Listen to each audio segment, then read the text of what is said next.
একবার এক বনে বাস করত এক চতুর বিড়াল।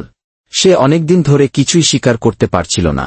ইঁদুররাও খুব সচেতন ছিল, তাই সে ভাবল চলছলনা করি। সে নিজের গায়ে সাদা কাপড় জড়িয়ে গাছতলায় বসে পড়ল, চোখ বন্ধ করে ধ্যান শুরু করল। পাশ দিয়ে যাবার সময় ইঁদুররা দেখে একজন সাধু বিড়াল। বোকা ইঁদুররা ভাবল, ওহ, কত শান্ত সাধু, একে তো ভয় পাওয়ার কিছু নেই। তারা ধীরে ধীরে সাহস করে তার আশেপাশে যাওয়া শুরু করল, কেউ কেউ খাবারও রেখে যেতে লাগল। বিড়াল মনে মনে খুশি, সুযোগ পেলে এক এক করে খেয়ে ফেলব। একদিন এক চালাক ছোট ইঁদুর দূর থেকে সব দেখছিল। তার সন্দেহ হল কিভাবে একটা বিড়াল এত সাধু হতে পারে।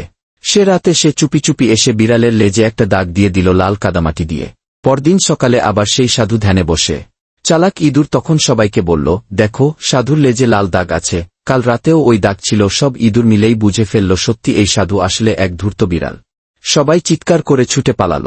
বিড়াল উঠে দৌড়াতে দৌড়াতে বলল, এবার বোধহয় সাধু সাজা বন্ধ করতে হবে।